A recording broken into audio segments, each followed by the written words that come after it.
open script and I'ma read it right. Study to show thyself approved. You got to read it right. Everyday hell, I'm just trying to show eternal life. I'm just trying to show eternal life. This burning all at midnight. Who shall teach knowledge, make them understand doctrine? Who shall teach knowledge, make them understand doctrine? Who shall teach knowledge, make them understand doctrine? Line upon line, line upon line. Who shall teach knowledge, make them understand doctrine? Who shall teach knowledge, make them understand doctrine? Who shall teach knowledge, make them understand doctrine? Line upon line, make them understand doctrine.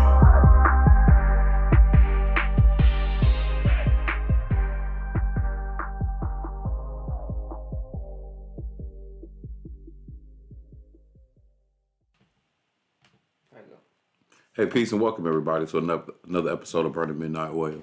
As always, it is a pleasure to sit before you and present the gospel. We generally are here midnight on Friday evenings, which is the Lord's Sabbath day, from sundown Friday to sundown Saturday, as we know it on our Gregorian calendars. And it's the Lord's Sabbath, and we come typically after Israel, the Church of Jesus, does our main class on Friday evening, basically, or normally out of Gary. And then we come around midnight and we give you 12 scriptures. And like I said, we give you 12 scriptures at midnight, basic.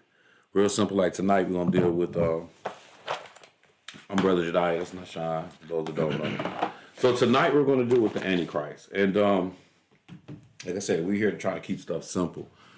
The Antichrist. So when I was coming up, the Antichrist was Ronald Reagan. The Antichrist was Hitler, Charles Manson, Damien off the Omen. Man, the Antichrist is always somebody who the world has depicted as being just super evil. Now, when you look at the word Antichrist, it just means that you're against Christ or against what he stands for.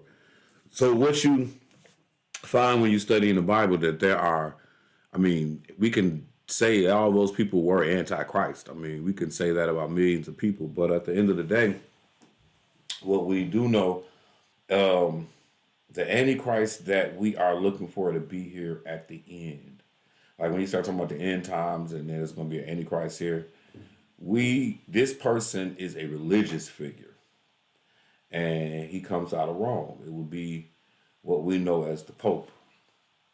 Now just think about the Pope. The one we got now, he got real sick. I don't know if he's going to die, but he probably will sooner or later. The Pope is an eternal office.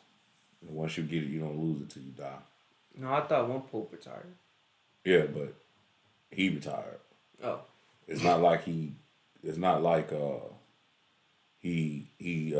got impeached, or it's not like he was done with his office or something like the presidents. Like our presidents, we 4 and 4. Vatican City is the smallest country in the world. I didn't know that. Yeah, Vatican City is the city of the Pope. You do know that, though, right? Yeah, I know that. Smallest country on the planet. Given to the Pope. You know who gave it to him? Benito Mussolini. You know who that is? He a king of Rome or something? Or was? Mussolini? Roman Empire or something? Great Roman Empire? Mussolini. No, is that? You don't know who Mussolini is? No, I don't know who Mussolini is. What kind of grades you made in world history? I don't even remember taking world history. That's probably why you don't remember Mussolini. So name me the players in World War II. What? I don't even... Hitler? World War II? Hitler? Oh, the Germans. Okay. And then... Who's the Germans' allies? Russia. Russia was not an ally of Germany. Oh, all right. Actually, Russia or the Soviet Union, whichever it was at the time, they were an ally of they were against Germany. Okay. Germany was the bad guys. Oh, with China. China, yep. Yeah. China did end up running with who else though? Before China. South Korea. I don't know. North Korea, South Korea. There was no North and South Korea. I think it was just Korea. Korea. I don't know. Though. I don't be going back to. I'm mad. It's World War II.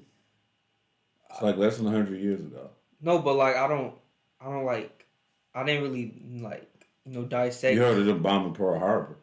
Yeah, but I don't really like go back and meditate. You know why they on brought things. up? You know what? Like, what was that about? The Chinese bombed Pearl Harbor. I mean, I don't know what it. I mean, Our army base in the Pacific Ocean. I know Pearl Harbor. I don't know why China's they did in it the though. right. I can't tell you exactly why right now like that, but I can tell you this much: that's really when America entered the war. The war was fought in Europe initially, and it's basically always the same war. It was like France and France and shoot, seemed like France was the only person. Oh, and Britain Okay.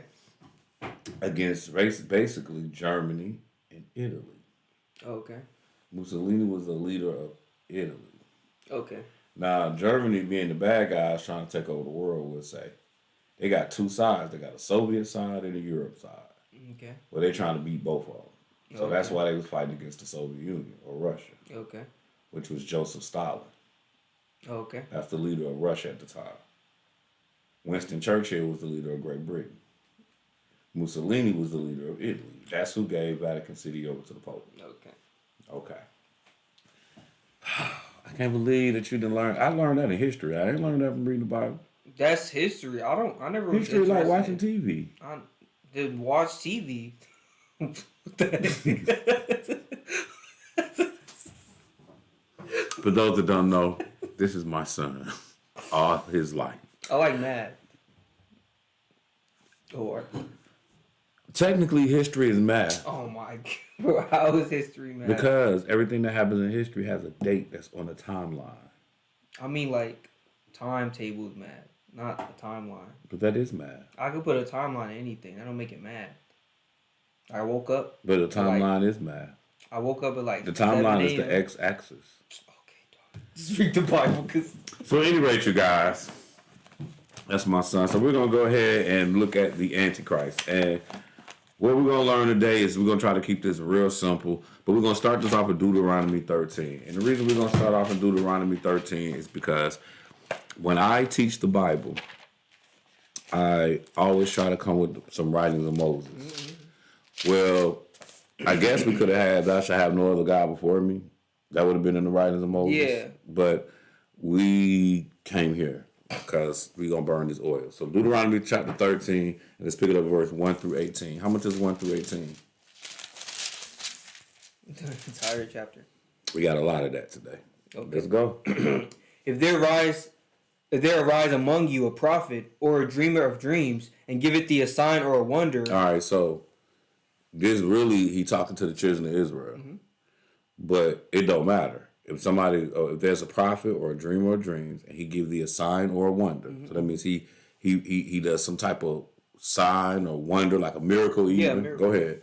And the sign or the wonder come to pass, whereof he spake unto thee, saying, Let us go after other gods. So even though his sign or wonder might come to pass, but if he say, let's worship other gods, which thou hast not known, and let us serve them, yes, thou shalt not hearken unto the words of that prophet, or that dreamer of dreams. For the Lord your God proveth you, to know whether ye love the Lord your God with all your heart and with all your soul. So the reason why we're using this is because what we learned about the Antichrist, it's your final testing or proving ground. If we got a prophet who's going to have stuff that's going to come to pass, he's going to have signs. This is what the Antichrist is going to do. You understand what I'm saying? Go ahead. Ye shall walk after the Lord your God, and fear him, and keep his commandments, and obey his voice, and ye shall serve him, and cleave unto him. And that's what you're going to need to do when this Antichrist is around. You're going to need to cleave unto your God. Go ahead. And that prophet, or that dreamer of dreams, shall be put to death. Now, that prophet or dreamer of the dreams going to be put to death. You understand what I'm saying? Like, when it's all said and done, the Antichrist will be put to death.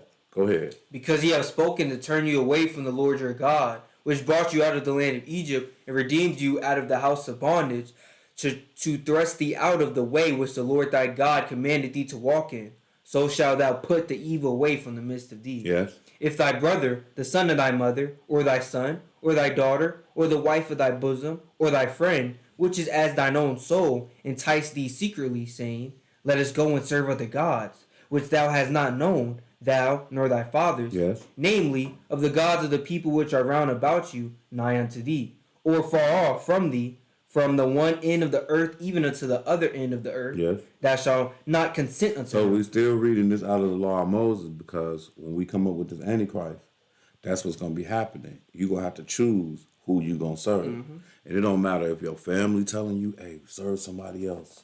Serve this guy who had these powers. You supposed to still be standing on God. Yep. Go ahead. What verse? 8. Thou shalt not consent unto him, nor hearken unto him, neither shall thine eye pity him, neither shalt thou spare, neither shalt thou conceal him. Go ahead. But thou shalt surely kill him. Thine hand shall be first upon him to put him to death, and afterward the hand of all the people. Yeah. Go ahead. And thou shalt stone him with stones that he die, because he hath sought to thrust thee away from the Lord your God, which brought thee out of the land of Egypt from the house of bondage. And all Israel shall hear and fear, and shall do no more any such wickedness as this is among you. Go ahead. If thou shalt hear say in one of thy cities, which the Lord thy God have given thee to dwell there, saying, certain men, the children of Belial, are gone out from among you, and have withdrawn the inhabitants of their cities, saying, let us go and serve other gods, which ye have not known. Then shalt thou inquire, and make search, and ask diligently. And, behold, if it be true, then the thing what? China then bombed Pearl Harbor. Who bombed Pearl Harbor? Japan. Okay. No, it matters. Okay. It matters. Okay. I just said somebody was correcting us. I just wanted to let you know that. I didn't know. But you should know. Okay. We all should know who bombed Pearl Harbor. Well, it's not even about who bombed Pearl Harbor. It's a world war. Mm-hmm. Do you know what Armageddon is? Yeah, the last World War. Exactly. Mm-hmm. So it's still all relevant. Things happen. You know what? You know one of the things that happened after the war? The Treaty of Rome. You know what the Treaty of Rome kicked off? Oh. The whole European Union that we got today. Oh.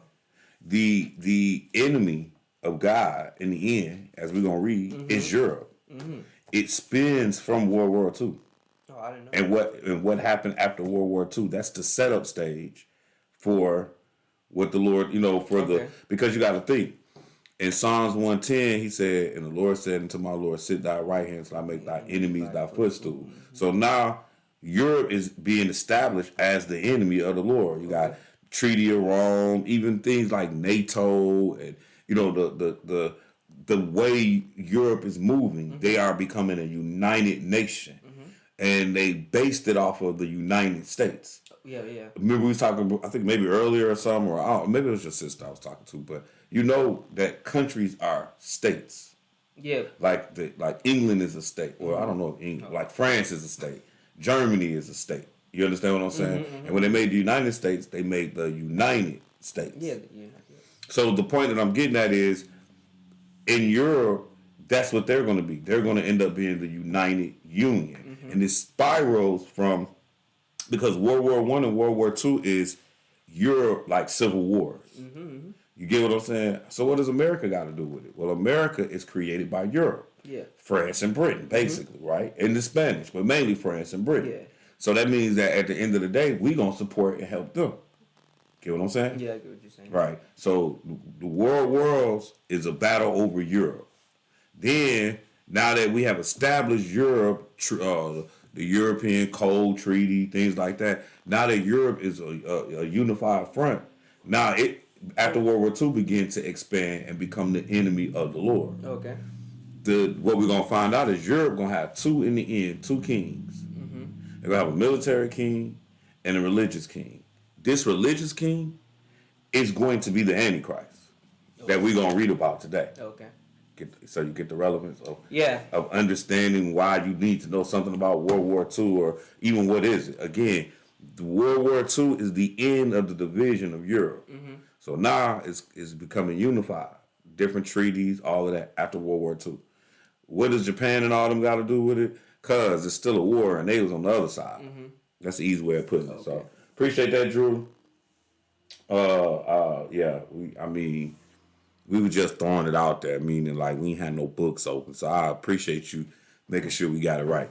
So yes, Japan did bomb Pearl Harbor, all in the Pacific. So anyway, what verse were we at in Deuteronomy 13? 14. Go ahead. Then shalt thou inquire and make search and ask diligently, and behold, if it be true and the thing certain, that such abomination is wrought among you, thou shalt surely smite the inhabitants of that city with the edge of the sword, destroying it utterly, and all that is therein, and the cattle thereof with the edge of the sword.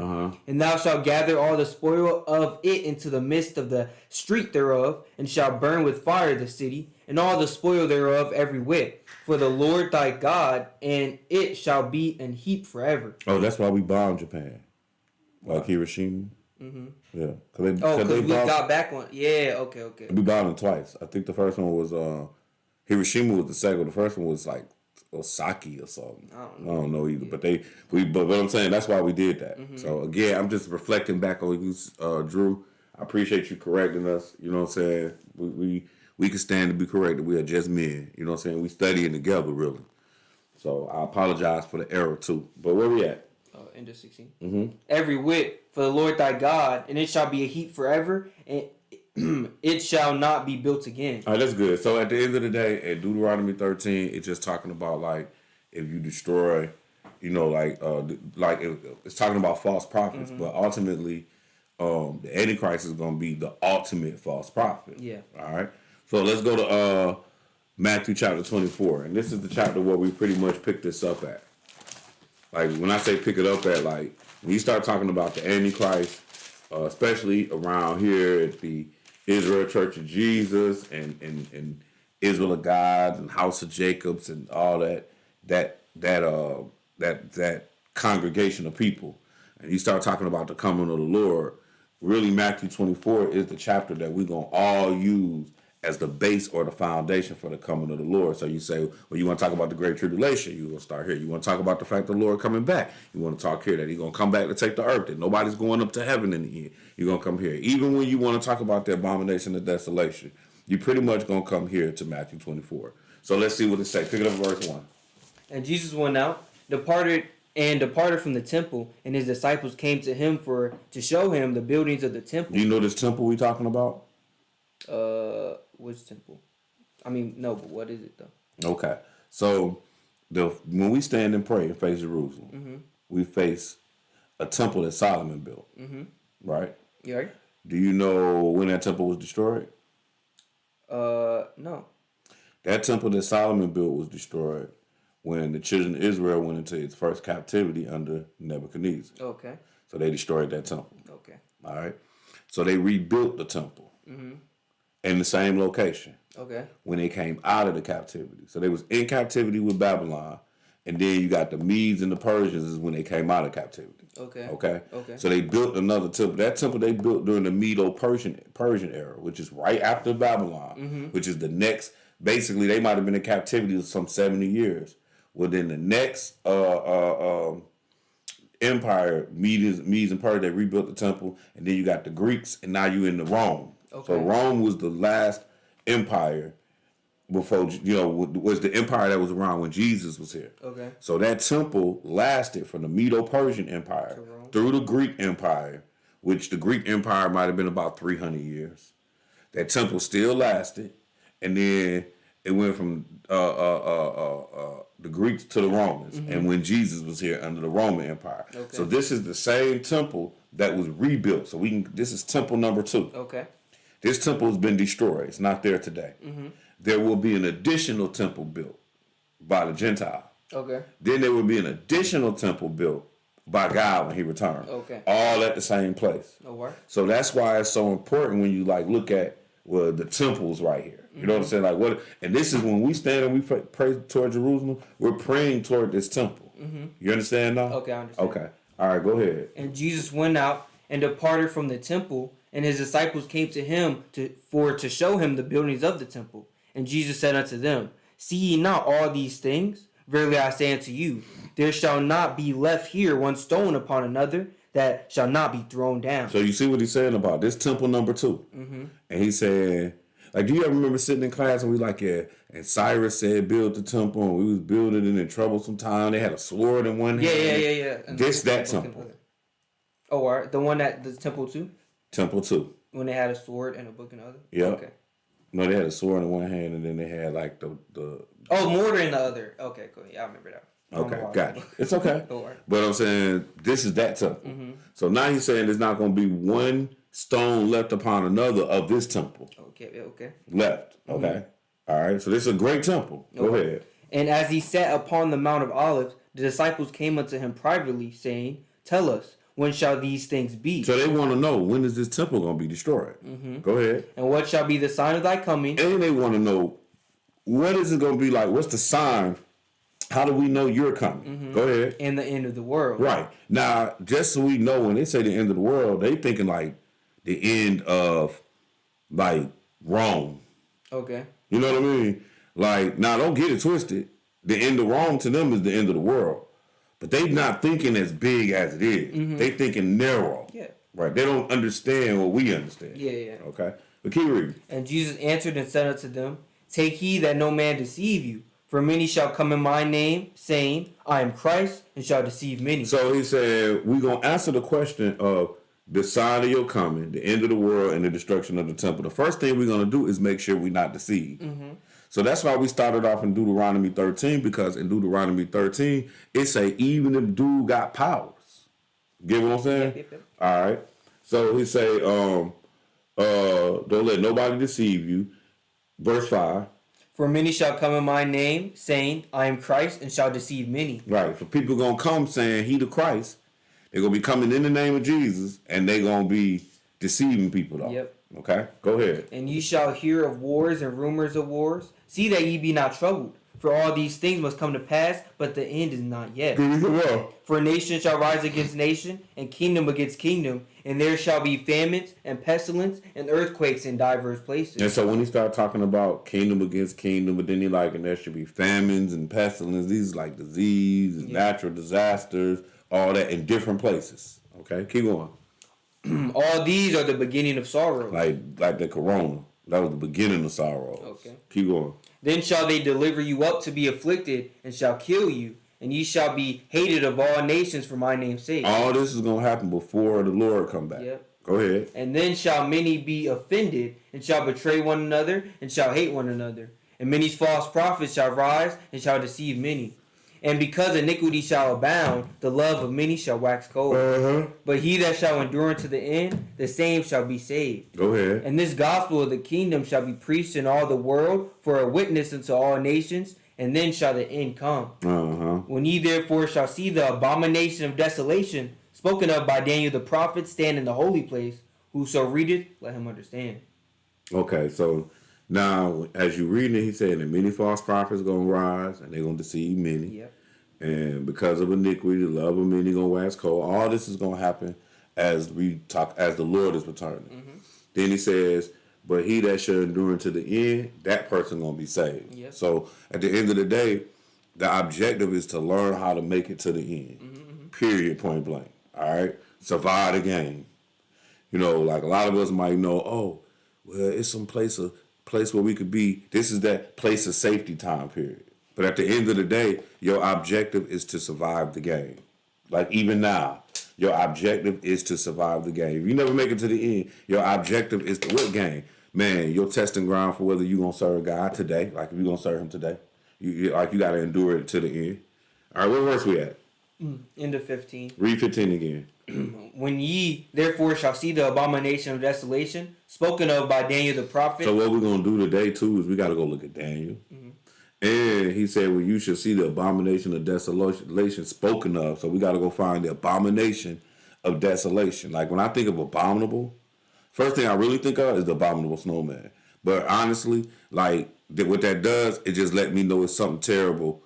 Like, because the abominable snowman was a bad guy to the Christmas. You dig what I'm saying? Yeah. So it's like, he's an abomination. And then desolation is like desolate. Like, I think a desert, really. But the reality is, we looking for some abominable man who's going to make things desolate. You know what I'm saying? Or make things like bad, basically, right? So it says, when ye therefore shall see the abomination of desolation spoken of, we're going to find him in Daniel, stand in the holy place. Then you need to move because you need to make a move because, let's go to verse 21. For then shall be great tribulation, such as was not since the beginning of the world to this time, no, nor ever shall be. Right. So now once you see this abomination of desolation, and this is what we know as the Antichrist. When you see that, then he's saying this is what's going to kick off the Great Tribulation. Mm-hmm. Now look, you got movies and everything that be trying to explain the Great Tribulation. And they be like, oh yeah, it's going to be 7 years. And they have different, like, you know, this is your whole rapture thing. Like the Lord going to rapture people off, and then we're going to go into Great Tribulation. Or the tribulation going to start, and then in the middle of the tribulation, it's going to be a rapture, and then we're going to finish the tribulation. But all that stuff is based off of a 7-year Great Tribulation. Mm-hmm. But what we're going to find and read today is that the Bible does not support that. Okay, you understand what I'm saying? Yeah, no, I understand. All right. The Bible is going to show us 3.5 years of a Great Tribulation or and no rapture. Mm-hmm. You know, no rapture. Right. What verse are we at? 22. Go ahead. And except those days be shortened, there should no flesh be saved. But for the elect's sake, those days shall be shortened. So what he's saying is, if the Lord didn't shorten the days, because this is the great time, because he was like in 21, this is going to be a great tribulation, time like it was never before. So if the Lord didn't shorten this time period, so like let's say it was really 7 years, everybody would have been done got destroyed. So we can't even make it to 7 years. Yeah. But 7 years was never an idea of it. Mm-hmm. That came from man. Yeah. But I'm saying it happens to be half of 7 years. Yeah. And like I'm saying, we would not make it to the 7 years had if the Lord didn't intervene. Yeah. All right. What verse? 23. Go ahead. Then if any man shall say unto you, lo, here is Christ, or there, believe it not. Mm-hmm. For there shall arise false Christs and false prophets, and shall show great signs and wonders, insomuch that, if it were possible, they shall deceive the very elect. And that's why we started off in Deuteronomy 13, because it was talking about, hey, if a prophet make a sign or a wonder, and what he's showing you here, he like, look, man, if it was possible, this false Christ that's going to rise, false Christ is the Antichrist, or the abomination of desolation. When he come on the scene, if it was possible, he could even deceive the very elect. Mm-hmm. But we already learning about him now. So when we see him, we're going to understand, oh, no, that ain't real. Yep. Go ahead. Behold, I have told you before. Mm-hmm. Wherefore, if they shall say unto you, behold, he is in the desert, go not forth. Behold, he is in the secret chambers, believe it not. Right, so they saying that they trying to tell you that Christ is somewhere, anywhere on this earth. Don't believe it. So if they ever saying any man is the Christ, you can't, because he said whether he in the desert or the wilderness or secret chambers, he in his whatever, his bunker, whatever. Nah, cuz, go ahead, verse 27. For as the lightning cometh out of the east and shineth even unto the west, so shall also the coming of the Son of Man be. So verse 27 is showing us that we're going to see the coming of the Son of Man. He said, just like you see lightning cometh out of the east and shine to the west, so you're going to see so it's not going to be no secret about it. All right, keep reading. For wheresoever the carcass is, there will the eagles be gathered together. He just saying it's going to be dead bodies. Go ahead. Immediately after the tribulations of those days shall the sun be darkened, and the moon shall not give her light, and the stars shall fall from heaven, and the powers of the heaven shall be shaken. And then shall appear the sign of the Son of Man in heaven, and then shall all the tribes of the earth mourn, and they shall see the Son of Man coming in the clouds of heaven with power and great glory. Yes. And he shall send his angels with the great sound of a trump, and they shall gather together his elect from the four winds, from one end of heaven to the other. So no rapture. This is the time when you're going to get gathered, when the Lord returns. Mm-hmm. But when he returns, he's making a descent to come to the earth for a final takeover of the earth, to destroy his enemies. That's why we had, for wheresoever the carcass is, there will the eagle be gathered. And that's why and then this is all immediately after the tribulation. That's when the Lord is going to return. All right. So no rapture, nothing like that. That's weird. That's not even in the Bible. Mm-hmm. All right. Now let's go. But he said we got to find this abomination of desolation. So let's find him in another place. Let's go to 2 Thessalonians chapter 2. 2 Thessalonians chapter 2, and we're gonna look at more character of him. You know, like when we talk about character, like how to identify him more. What is he about? You know. 2 Thessalonians, and we're going to find a lot of ways to identify him. We're going to start here. 2 Thessalonians chapter 2, and we're going to read verse 1 through 4 and then 8 through 12. When you get there, go ahead. Now we beseech you, brethren, by the coming of our Lord Jesus Christ. So what are we talking about? By the coming of our Lord Jesus Christ. And by our gathering together unto him. So that's what the subject is in this chapter, right? Mm-hmm. So then that would be the same subject from the last chapter, correct? Mm-hmm. You copy? Yeah. Go ahead. That ye be not soon shaken in mind, or be troubled, neither by spirit, nor by word, nor by letter as from us, as that the day of Christ is at hand. Mm-hmm. Let no man deceive you by any means. So this is the same thing he told him in Matthew 24. Don't let nobody deceive you. And if you check the origin of our lesson, we was in Deuteronomy 13. The basis was, don't let nobody deceive you. You understand? Yep. Go ahead. Let no man deceive you by any means, for that day shall not come, except there come a falling away first, and that man of sin be revealed, the son of perdition. So the Antichrist here is called the man of sin, or son of perdition. Okay. All right, keep going. Who opposes and exalted himself above... Who are we talking about? The son of perdition. And he does what? Who opposed and exalted himself above all that is called God. Right, so he exalts himself over anything that's called God. Why? What is he doing? Or that is worshipped, so that he as God sitteth in the temple of God, showing himself that he is God. So remember, we're going back to temples, remember? Mm-hmm, mm-hmm. So he going to set himself up in the temple of God, showing himself that he is God. Okay. You understand what I'm saying? Okay. So that's what makes him an abomination, because you're not God. No, he's not. Right, and then your vile acts is what's desolate. Yeah. Okay, so he says, let no man deceive you by any means, for that day shall not come. What day? The day of the Lord, except there come a falling away first, and that man of sin be revealed. So that means before the Lord come back, we have to see the man of sin, and it's not Elon Musk. Yeah, no.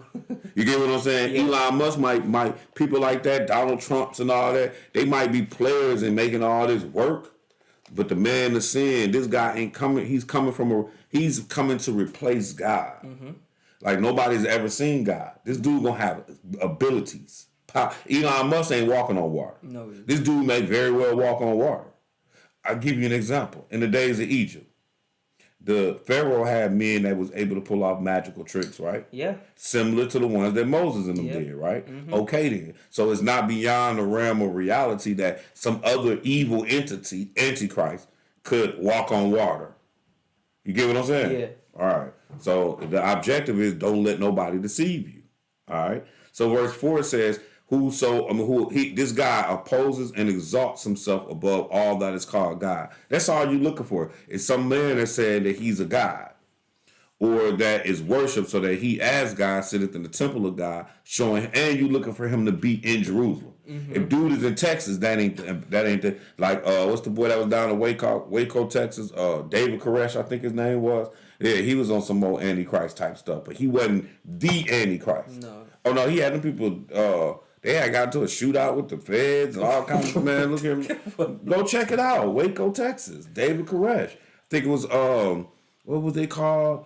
David's Kingdom of David. I don't know what it was called, but go check it out. Like Waco, Texas. That part you're not gonna lose. They done made a movie out of it already. And this happened definitely in my lifetime, like maybe within the last 20 years. You know what I mean? Talking about he's Christ. Or 30. Yeah. And got to shoot out with the police. If I'm not look, man, I don't want to, because I done already messed up once, so I don't want to be acting all messing up. David Koresh, I think that's his name. Yeah, that's him.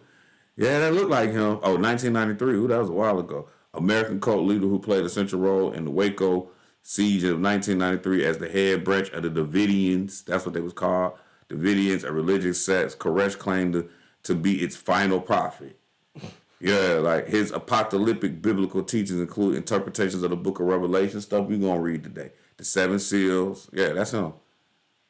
Yeah. And then let me see the shit, what it say about his death. Do it say anything? I thought I was going to say something about his death. I think they got into a shootout with the police or something. I mean, with the feds. Like it was some more, like some TV stuff. Like it was on the news and stuff. 51-day confrontation and standoff with the ATF and FBI. That's your Jesus. That's your Jesus. I would have thought he was black or something. White. Nah, man. Let's jump down to verse 8. So just saying, like the objective is to not get deceived, because it's all don't matter where they saying he at. You know what I'm saying? Because this dude was acting like he was the Christ, or it's another dude who was the Christ. You don't know who? Yahweh ben Yahweh. You ever heard of him? Bro, there's all kind of antichrists out here, but these ain't the one. Let me see. Who is Yahweh ben Yahweh? This dude, yeah, there you go. That's another one. Yeah, why you looking at all these? He an Israelite antichrist.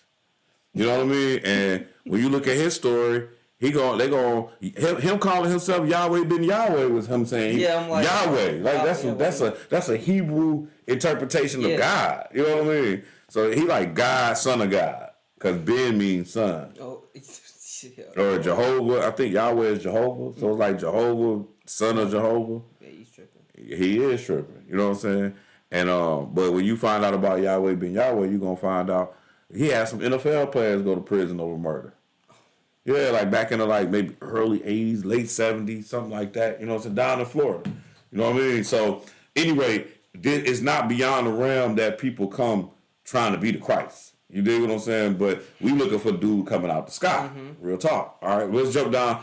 2 Thessalonians chapter 2, verse 8. Go ahead. And then shall that wicked be revealed, whom the Lord shall consume with the spirit of his mouth, and shall destroy with the brightness of his coming. So notice at verse 8, he said that this wicked was going to be revealed, but the Lord's going to destroy him. So like, that's how we know if the Antichrist is here today, he's still here. You understand what I'm saying?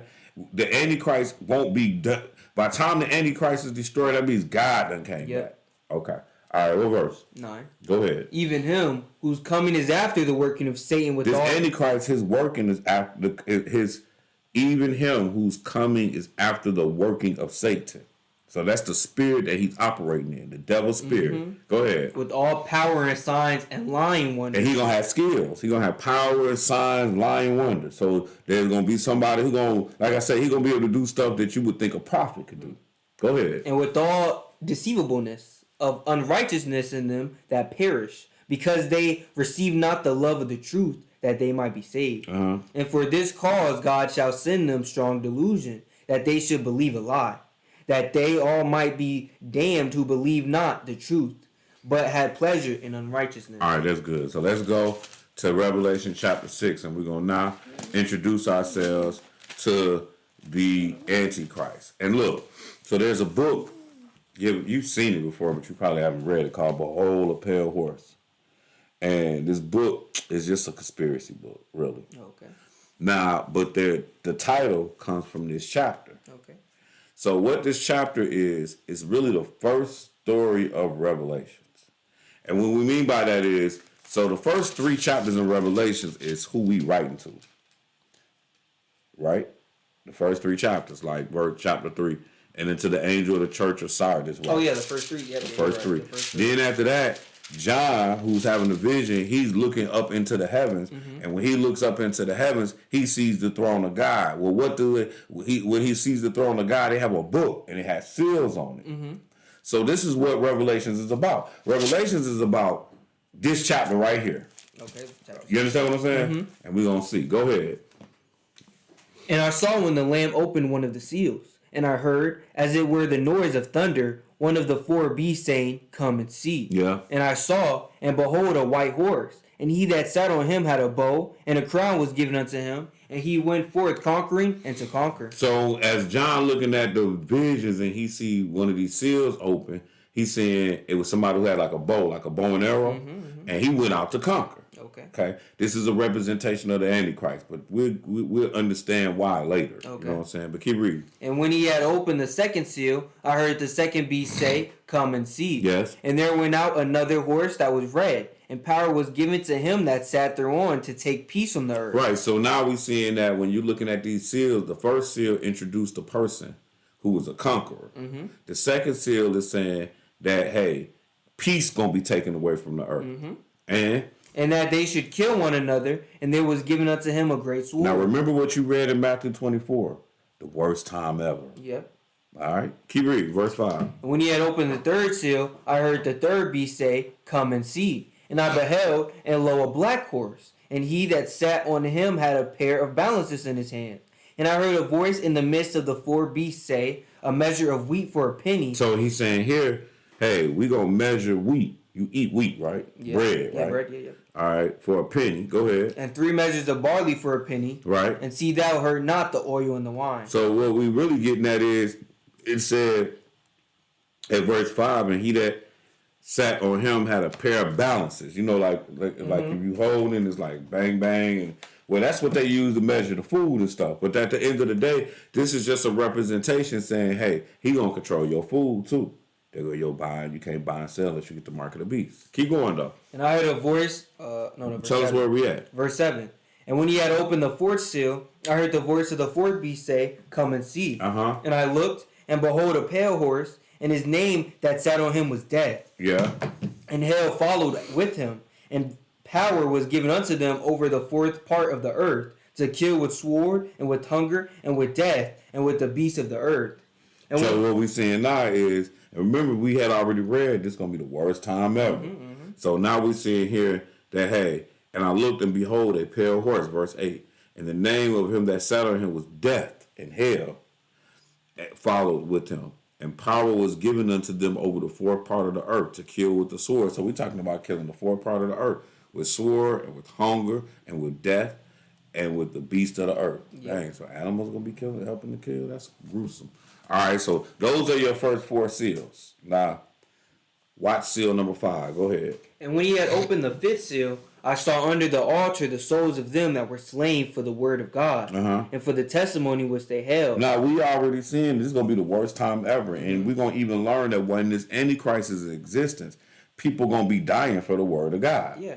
So now, as John is looking in the book of Revelation, he's looking and he's like, and when he had opened the fifth seal, I saw under the altar the soul of them that were slain for the word of God. And for that, like, people, period. That's what he saw. Just people that were slain for the word of God. Okay. Don't have to, it could have been somebody who, it could have been,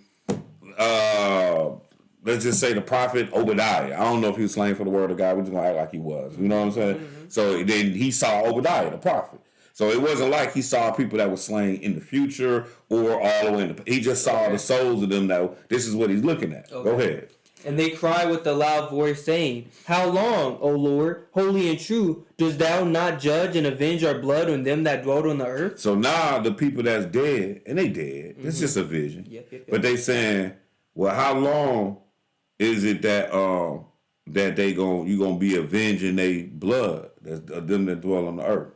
Like, how long is that gonna be? Stop! Oh, my fault. What am I doing? Verse 11. And white robes were given unto every one of them, and it was said unto them that they should rest yet for a little season. Unto their fellow servants also, and their brethren that should be killed as they were, should be fulfilled. Okay, so look. So you saw these dead souls here. Okay. And they saying, well, when you going to avenge us? He said, well, no, wait. It's some more people that's going to die. Okay. You see, so we going to wait till all of them die, and then I'm going to avenge you. All right? So now there's these new people that got to die under the under the Antichrist time period. That's what we waiting on still. Okay. You follow what we getting at? I follow, yeah. All right, verse 12. And I beheld when he had opened the sixth seal, and lo, there was a great earthquake. And the sun became black as sackcloth of hair, and the moon became as blood. So this the person that's going to avenge him. Okay. Because it's saying, keep reading. And the stars of heaven fell unto the earth, even as a fig tree casteth her untimely figs when she is shaken of a mighty wind. And the heaven departed as a scroll when it is rolled together, and every mountain and island were moved out of their places. And the kings of the earth, and the great men, and the rich men, and the chief captains, and the mighty men, and every bondman, and every free man, hid themselves in the dens and in the rocks of the mountains, and said to the mountains and rocks, fall on us, and hide us from the face of him that sitteth on the throne, and from the wrath of the Lamb. For the great day of his wrath is come, and who shall be able to stand? All right, cool. So you see in here that this person is going to counter the first person. And in the middle of it all is these souls, because one person going to be killing the souls, the other person going to be redeeming or revenging the souls. Yep. All right, so that's what that chapter was about. But this chapter is actually Revelation's introduction to the Antichrist, and this particular chapter is what the whole rest of the book is about. You know what I mean? It's about player A fighting player B over and avenging or killing the ones in the middle. Okay. Okay. Now let's go to our next scripture. Let's go to Daniel chapter 8 now, because remember we started this off. The abomination of desolation spoken of by Daniel the prophet, stand in the holy place. Whosoever sees him, or what do it say after that? Don't matter. I just know you better flee when you see him. You can always go back and read it. Daniel chapter 8, and let's pick it up with verse 1 through 27. You see how much that is? Now, you're on a mission today, ain't you? Mm-hmm. All right, don't worry. We good. We good in here. We got plenty of time.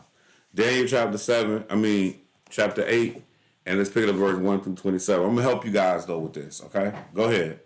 In the 3rd year of reign of King Belshazzar, a vision appeared unto me, even unto me Daniel, after that which appeared unto me at the first. Yeah. And I saw a vision, and it came to pass, when I saw that I was at Shushan in the palace, which is in the province of Elam.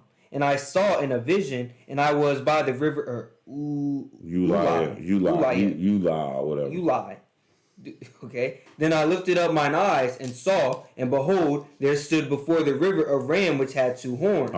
And the 2 horns were high, but one was higher than the other, and the higher came up last. I saw the ram pushing westward and northward and southward, so that no beast might stand before him. Neither was there any that could deliver out of his hand, but he did according to his will and became great. Okay, so these rams represent nations, but we don't even care about this. Okay. As much as the reason we reading it, and I'm going to help us, but the real reason we reading it is because we trying to get to the Antichrist. Gotcha. But the way the Antichrist come is different, depending on how you look at it. Okay. So in this case, we're going to see the Antichrist kind of coming from Greek. Okay. But it's still going to be wrong. We'll see, but go ahead. And as I was considering, behold, an he-goat came from the west on the face of the whole earth, and touched not the ground. And the goat had a notable horn between his eyes. Notable horn between his eyes. And he came to the ram that had 2 horns, which I had seen standing before the river, and ran unto him in the fury of his power. And I saw him come close unto the ram, and he was moved with choler against him, and smote the ram, and brake his 2 horns, and there was no power in the ram to stand before him. But he cast him down to the ground, and stomped upon him, and there was none that could deliver the ram out of his hand. Yeah. Therefore the he-goat waxed very great, and when he was strong, the great horn was broken, and for it came up for notable ones toward the 4 winds of heaven. Okay, so what he's saying is this he-goat came because you had the rams first, and one ram beat the other ram. And that was really a representation of the Medes and the Persians. So the Persians came and beat the Medes. Okay. But they really the same thing. Then the he-goat is the Greeks. So the Greeks came in, Alexander the Great came in just like that. You know what I'm saying? Just bang. And so once he did that, he conquered, but then he died at an early age. So his dominion was split into 4. Oh yeah. That's why I said, stop, man. Oh, I'm remembering because like I learned. Okay. Okay. And I believe because that. When he died, but you sounding goofy. Like that's what I'm talking about. All of that. That's the part I'm talking about. I understand. Okay. Because when he died, he split it into 4 people. Right. Yeah. 4 generals. Yeah. I remember that. All right. Verse 9. And out of one of them came forth the little horn. So you notice how. So out of the Greek, because the Greeks, the Romans, they the same people. It's all the same Mediterranean area, everything. So he said, out of one of them came forth a little horn. This really the Antichrist. Okay. Go ahead. Which waxed exceedingly great toward the south and toward the east and toward the pleasant land. Israel. Go ahead. And it waxed great even to the host of heaven. Right. So this little horn, he waxed great even to the host of heaven. That's even to God. Go ahead. And it cast down some of the hosts and of the stars to the ground, and stomped upon them. Yea, he magnified himself even to the prince of the hosts, and by him the daily sacrifice was taken So away. this little horn gonna take away the sacrifices that's going on in the temple. We'll talk about that another time. Go ahead. And the place of his sanctuary was cast down. And a host was given him against the daily sacrifice by reason of transgression. And it cast down the truth to the ground, and it practiced and prospered. Then I heard one saint speaking, and another saint said unto that certain saint which spake, How long shall be the vision concerning the daily sacrifice, and the transgression of desolation, to give both the sanctuary and the host to be trodden underfoot? So they asking like, how long they gonna be doing all this? This little horn, because he gonna be. It said, and the host was giving him against the daily sacrifice. Like he gonna magnify himself, verse 11, even to the prince of hosts. Like this dude, this little horn, this the Antichrist, but this little horn is causing issues. So they say in verse 13. So how? And then I heard one saint speaking, and another saint say unto the certain saint which spake, How long shall the vision concerning the daily sacrifice? Because even this little horn gonna take away the daily sacrifice. We ain't gonna get into that.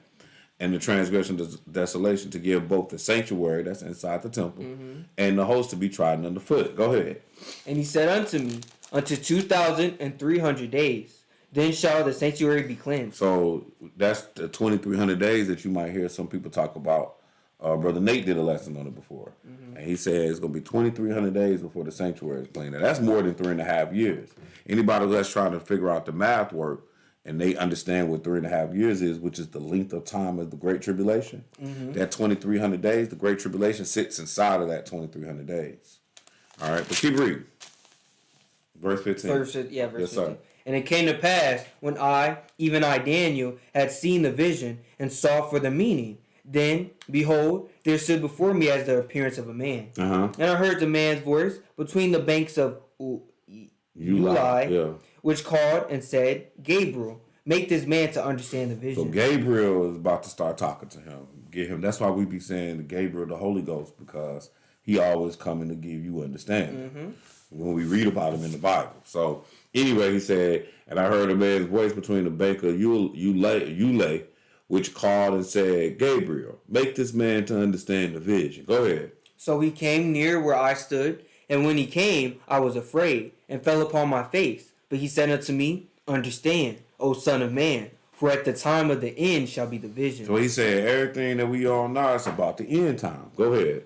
Now as he was speaking with me, I was in a deep sleep on my face toward the ground. But he touched me and set me upright. And he said, Behold, I will make thee known what shall be in the last end of the indignation. For at the time appointed, the end shall be. So again, we talking end time. Everything we done read so far, we done been in Daniel, Revelation, Thessalonians, Matthew. It's all in, right? Okay, go ahead. The ram which thou sawest having 2 horns are the kings of Media and Persia. See, I said that already, didn't I? That's how we know I wasn't lying to you, because really it's already in there. So it was the Medos and the Persians. Those were the first 2. Go ahead. And the rough goat is the king of Grecia. That's Alexander the Great. He was the king of the Greeks. Go ahead. And the great horn that is between his eyes is the first king. Now that being broken, whereas 4 stood up for it. Alexander the Great died at 32, 33 years old. He was young. His kingdom got split into 4.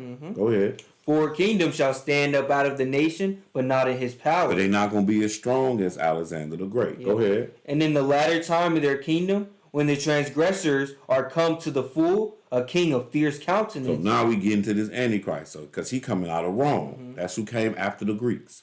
That's why you got wrestling called Romo-Grecan wrestling. You ever heard of that? Romo-Grecan? Boy, Romo-Grecan wrestling. Is that like Roman and Greek. Okay. Not only is it like in the Olympics, but it's like it's what wrestling started with. Like in modern day wrestling that we know is Roman, right? Yeah. I don't watch wrestling. It's not about watching wrestling. Oh Lord, I'm deprived this child. It's Romo. We'll talk about it later. Okay. So, but I'm just trying to show you the connection between Greece and Rome. Yeah. Or the Greeks and Rome. Like from one empire to the next. Like even when you look at their gods, like what like their gods are similar. Zeus is similar to Jupiter, right? I don't know Jupiter. I know Zeus, but I never heard of Jupiter. Bro, I don't. Bro, I heard of Zeus. You heard of Saturn? Saturn, the planet, but You didn't know that these were the name of the Roman gods? no, I don't. I just know Greek gods because like everyone knows Greek gods like Zeus and Hades and And the God of Romans War. got every god, they got the same. You can literally pull up a list of Greek gods, and the Roman gods is right next to it. The name of it. I never Because they the same people. see if they made a game, then I'll understand. God of War, I know some Greek gods. Unfortunately, I understand what you're saying. Go ahead, keep reading. In the 23. Yeah, I will say this: you ain't the only one that don't know. Yeah, I mean, But Romo Grecan is kind of like a no, I don't know. like watch this, because I ain't even saying it right. Romo Grecan wrestler. Oh, see, Romo Greco wrestler. There you go. See, oh, Greco-Roman. You just said it backwards. yeah, we doing that today. But you see, was included in the first modern Olympic Games. You know what I'm saying? Like, but I'm just showing you Greco-Roman. That's probably why it wasn't coming up. Greco-Roman wrestling, but I'm just showing you the Greece and the Rome. Like it's common. It's not like an uncommon thing. It's more. You could probably look up more Greco-Roman stuff. You know what I'm saying? Probably got Greco-Roman art. They might have. You understand what I'm saying? Like, so I'm just trying to show you because it's not going to speak of Rome in here. So what I'm trying to show you is from Greece came Rome. Okay. Without trying to go into too much. Pulling out encyclopedias and stuff. Yeah. All right. Where we at? 23. Uh-huh. And in the latter time of their kingdom, when the transgressors are come to the full, a king of fierce countenance and understanding dark sentences shall stand up. So it's saying that somebody gonna come understand the dark sentence. This gonna be the Antichrist. Okay. Go ahead. And so he's coming out of the empire that comes after Greece, which is Rome. Okay. All right. Go ahead. And his power shall be mighty, but not by his own power, and he shall destroy wonderful. Why it ain't gonna be by his own power? Because it's by Satan. All right. Just trying to see if you're paying attention to something. Since you don't know no history, you don't know no Greco-Roman. No Greco-Roman. Go ahead. And he shall destroy wonderfully. He shall prosper and practice. And shall destroy the mighty and the holy people. So you saying again, his characteristics are still accomplishing the same things. It's like, and shall prosper and practice, and shall destroy the mighty and holy people. Because remember we saw in Revelation 6, it was like, man, there's gonna be a bunch of people a fourth of people was gonna die. All right, keep reading. And through his policy also he shall cause craft to prosper in his hand. Like witchcraft. And he shall magnify himself in his heart, and by peace shall destroy many. He shall also stand up against the prince of princes, but he shall be broken without hand. And the vision of the evening and the morning which was told is true. Wherefore shut thou up the vision, for it shall be for many days. Go ahead. And I, Daniel, fainted and was sick certain days. Afterward I rose up and did the king's business, and I was astonished at the vision, but none understood it. All right, that's good. Let's go over to Daniel chapter 7 now. We're going to read verse 1 through 9. Daniel chapter 7. So we're still looking at the Antichrist. So what did we pull out of the Antichrist here? That basically that he came out of Rome, or the empire that came after the Greeks. He came from amongst the Greek. But go ahead, keep reading. We're gonna have to wait to do that. Go ahead. Okay, cool. Daniel 7:1. We're still looking at the Antichrist, y'all. We taking our time with it. We read it. We burning some oil at midnight. Go ahead. In the first year of Belshazzar, king of Babylon, Daniel had a dream and visions of his head upon his bed. Then he wrote the dream and told the sum of the matters. Daniel spake and said, I saw in my vision by night, and, behold, the four winds of heaven strove upon the great sea. And four great beasts came up from the sea, diverse one from another. So he looking at water, and he see four beasts. Go ahead. The first was like a lion. So he saw a lion. Go ahead. And had eagle's wings. So he saw a lion that had wings. So this wasn't even no real animal. Go ahead. I beheld till the wings thereof were plucked, and it was lifted up from the earth, and made stand above the feet as a man, and a man's heart was given to it. So he like looking at a dream. So he's seeing a lion with some wings. Okay. But then he seen the wings get plucked out the lion. He saw the lion. Oh, my fault. He saw the lion. Stop doing it though. Okay. He said he saw the lion. the lion standing up, and when he see like on his hind two legs, and then he see a heart of a man was in the lion. Yep. All right, that's what he looking at. Go ahead. Verse 5. And behold, another beast, a second, like to a bear. So now this the next beast he looking at. This is all like a dream he's seeing. Go ahead. And it raised up itself on one side, and it had 3 ribs in his mouth of it between the teeth of it. And they said thus unto it, Arise, devour much flesh. So now you seeing a bear, and he had 3 ribs in his mouth. He was told, man, devour much flesh. Just eat, man. Go ahead. After this I beheld, and lo, another, like a leopard, which had upon the back of it 4 wings So go ahead. of a fowl. So you got a leopard, and on his back he got bird wings, wings of a fowl, like a cardinal or something, or the blue jay or a sparrow, just a bird wing, regular bird wing, eagles. You know what I'm saying? But he didn't really say eagles, and I said eagles before, so we don't want to do that. So we just say bird wings, birds of a fowl, crow wings. Go ahead. The beast had also 4 heads, And he got 4 heads. He a leopard with 4 heads. Go ahead. and dominion was given to it. After this I saw in the night visions, and behold, a 4th beast, dreadful and terrible. So now you're seeing a 4th beast, and he dreadful and terrible. He not even gonna be described by an animal.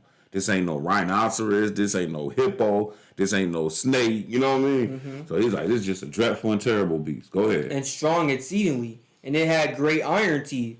It devoured and brake in pieces, and stamped the residue with the feet of it. And it was diverse from all the beasts that were before it, and it had 10 horns. I considered the horns, and behold, there came up among them another little horn, but for whom there was 3 of the first horns plucked up by the roots. And behold, in this horn were eyes like the eyes of man, and a mouth speaking great things. Right. So now you're saying that this horn, he got like a man representative, and he's speaking great things. Now you know the subject is the Antichrist, so you already know what we're getting at. So let's jump through it a little bit. Let's jump over to verse 15 now. I, Daniel, was grieved in my spirit in the midst of my body, and the visions of my head troubled me. I came near unto one of them that stood by, and asked him the truth of all this. So he told me, and made me known the interpretation of the So thing. what is up? What's up with all this we're looking at? Go ahead. These great beasts, which are 4 kings. Right, so each beast represented a king. Yep. All right, go ahead. Which shall arise out of the earth, but the saints of the Most High shall take the kingdom, and possess the kingdom forever, even forever and ever. Now, when is the saints of the Most High going to possess the kingdom forever and ever? At the end. Right. So that means that what we just read was 4 kingdoms that's going to be here until we get to the end. Okay. Which is what we've been seeing in every work of what we're doing, that the Antichrist is here at the end. Okay? You follow? Yeah. All right. Go ahead. 19. Then I would know the truth of the 4th beast, which was diverse from all the others. So each beast that we saw represented actually a kingdom. Like the first beast was was the Babylonians. Okay. The Medes and the Persians. Okay. Then it was the Greeks. And guess what we saw with the Greeks? 4 heads. Oh, yep. Leopard, 4 heads. But remember we read somewhere else where the Greeks was split into 4. Okay, go ahead. Oh, and then the last one was that dreadful and terrible beast. It didn't have no animal description. Nope. And he the longest lasting one. That's the one where the Antichrist gonna come from. All right? Okay. Go ahead, what verse? 19. Then I would know the truth of the 4th beast, which was diverse from all the others, exceedingly dreadful, whose teeth was of iron, and his nails of brass, which devoured, brake in pieces, and stamped the residue with his feet. And of the 10 horns that were in his head, and of the other which came up, and before whom 3 fell, even of that horn that had eyes, and a mouth that spake very great things, whose look was more stout than his fellows. Yeah. I beheld, and the same horn made war with the saints, and prevailed against them. Killed the saints. Go ahead. Until the Ancient of Days came. Who the Ancient of Days? The Lord? Yep. So we seeing he's operating until the Ancient of Days come. Go ahead. And judgment of the Most High, and the time came that the saints possessed the kingdom. Right, they're going to take the kingdom because all these people representing kingdoms. Go ahead. Thus he said. You have to understand that the objective of what God is doing is to come back to the earth to establish a kingdom. That's what he's doing. Go ahead.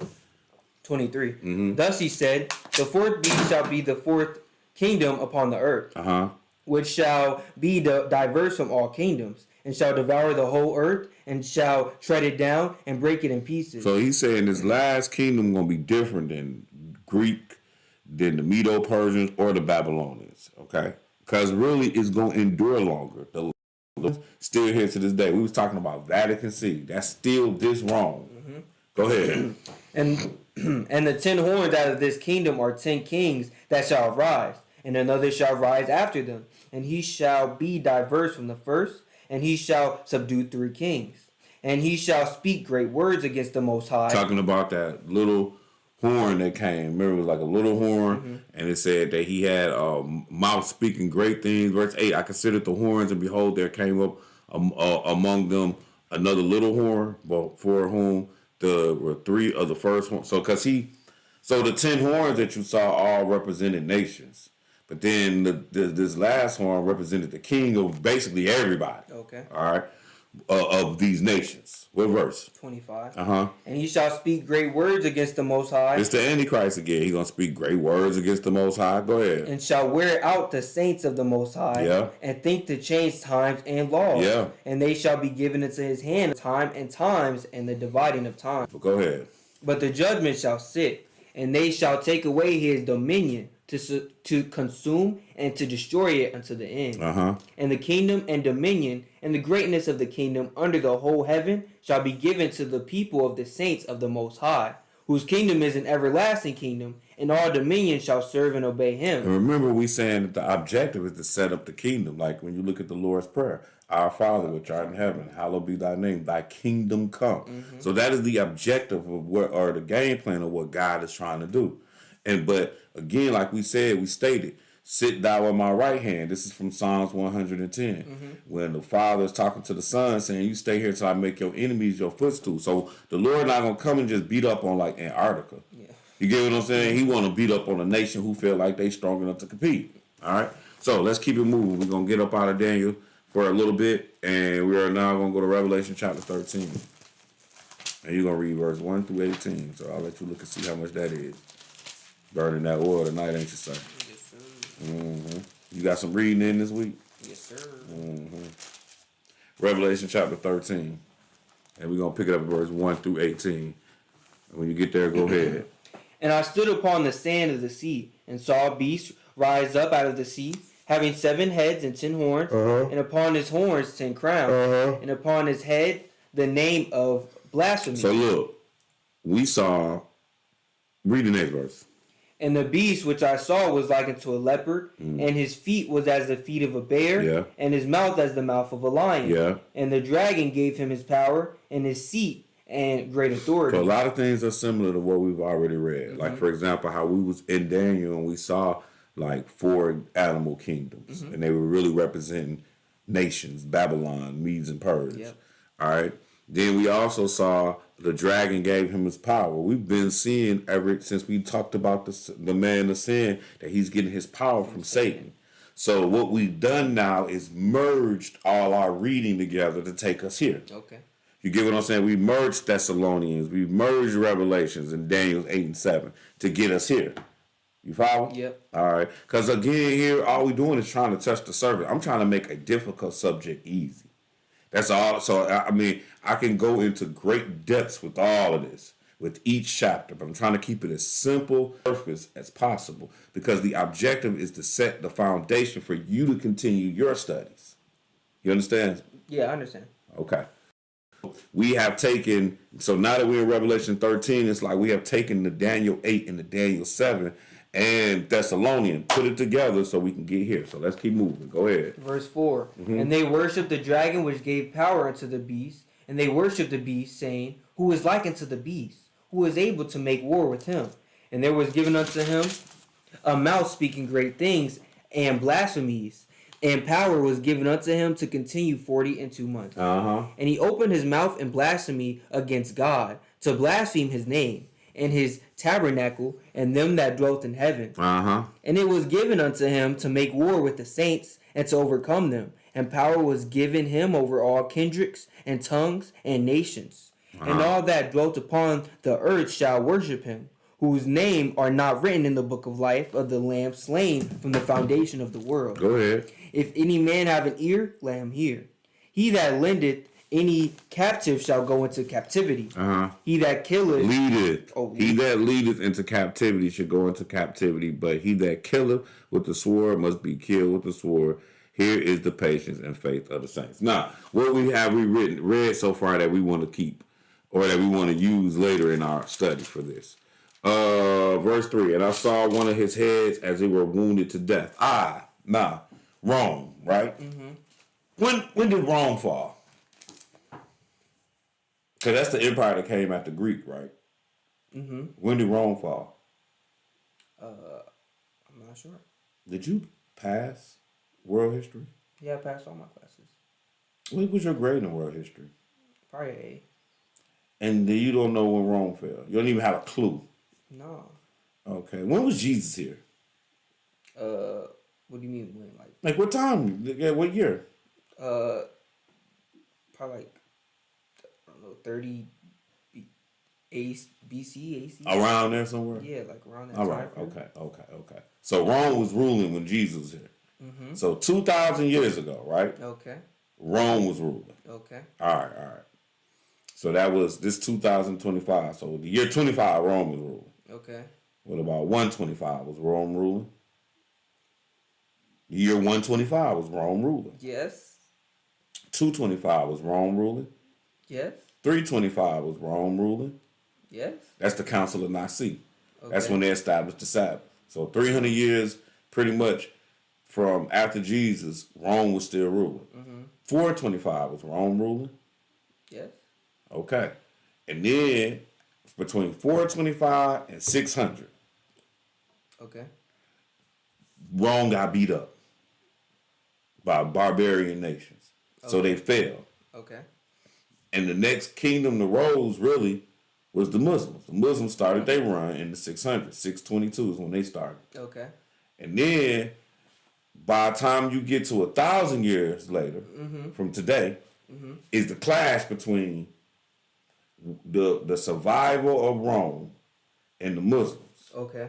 Because the Muslims come from 600, but by the time we get to about 400 years later, to about 1,000, now you got your Crusades with the Holy Roman Empire versus the Muslims.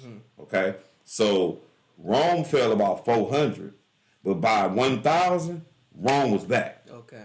Just not as a Roman Empire, but it was the Holy Roman Empire. Okay. Or a church now. Okay? That war that you saw when you saw the Crusaders and they was being told to go to Jerusalem, they wasn't being told by the king of France, by the king of Germany, because them places didn't even exist. They was being told to do this by the popes. You understand? And by the Roman Catholic Church. So somebody else is now taking over for Rome. And it's the Catholic Church. Okay. You follow how we just did that? Okay. We just took a little path down history that, like, I'm surprised you don't seem to know a lot. I remember the Crusades, but everything. I don't know if I'm disappointed in you or if I'm disappointed in the school system. Hey, don't hate the player. Nah, I'm gonna hate both of y'all. Y'all both losing. Anyway, let's pick it up in verse 11. Revelations 13 and 11. And I beheld another beast coming up out of the earth. Oh, but going back to where we was at. I'm sorry, going back up. So I saw one of the heads as it were wounded to death, verse 3. And his deadly wound was healed. So that's Rome. So Rome was wounded because it fell like 400, 500 AD. But then it came back, but it didn't come back as like Rome under Caesar. It came back Rome under popes. Does that make sense? Through the church. Yeah, through the so church. He said, I saw as a head as it were wounded to death, and his deadly wound was healed. And all the world wondered after the beast. And they worshiped the dragon who gave power unto the beast. All right, now let's skip down to verse 11. Go ahead. And I beheld another beast coming up out of the earth, and he had 2 horns like a lamb, and he spake as a dragon. I'm sorry, somebody laughing at you, but I do want to say this because it was like, don't hate the player, like, you know what I'm saying. But look, I do want to say this, that this is an environment of learning. So when you see me picking at him, I'm not picking at him like that because half the time you don't know it either. You know what I'm saying? So what I'm trying to do is get everybody to learn it. So he's helping us because his ignorance is helping me or allowing me to shine light on areas to keep this simple. So fortunately, it works that he's so ignorant. Okay. You don't like being called ignorant? No, it's I forgive you. You forgive me. Yeah, I forgive you. You the one that's No, even if I was offended, I forgive you. But I'm calling you ignorant because you don't know something. You know that's what ignorant means, Yeah, right? I know. But even if I took it as an insult, I forgive It you. was an insult, Oh, but it was true. well, I mean, it's still an insult though. But I forgive It's not an you. insult. It's just a fact. No, but I forgive you Why are you forgiving me? because 7 times 70, I gotta forgive. Verse 11, man. And I beheld another beast coming up out of the earth, and he had 2 horns like a lamb, and he spake as a dragon. So notice how this beast, he had 2 horns like a lamb. Who's the lamb? The Lord. But he spake as the dragon. Okay. Satan. Yeah. Go ahead. And he exercised all the power of the first beast. So before why him. is he exercising the power of the first beast? Because the first beast is really like Rome. Not so much the Antichrist. This is the Antichrist once we get to verse 11. You understand? All right, keep going. And he exercised all the power of the first beast before him. Right, like Rome fell and rose back up. So this man here is exercising the power of Rome. Make sense? Yeah. Go ahead. And caused the earth and them which dwelt therein to worship the first beast, whose deadly wound was healed. And he doeth great wonders, so that he maketh fire come down from heaven on the earth in the sight of men. So this is a man who's gonna be able to make fire come down. Remember, we've been reading. He gonna have craft. He gonna have power. So I was saying walk on water. I wasn't saying that that's what he was gonna actually do. What I was saying is he's gonna have God-like abilities. Walking on water is one of those things. Or better yet, what it say he gonna do? He gonna have fire come down from heaven. That's why it said we don't need to be deceived by this person. Because if anybody got fire coming down out of heaven, I'm like, what you on? You know what I'm saying? But we gonna see this guy here ain't right. What verse? 14.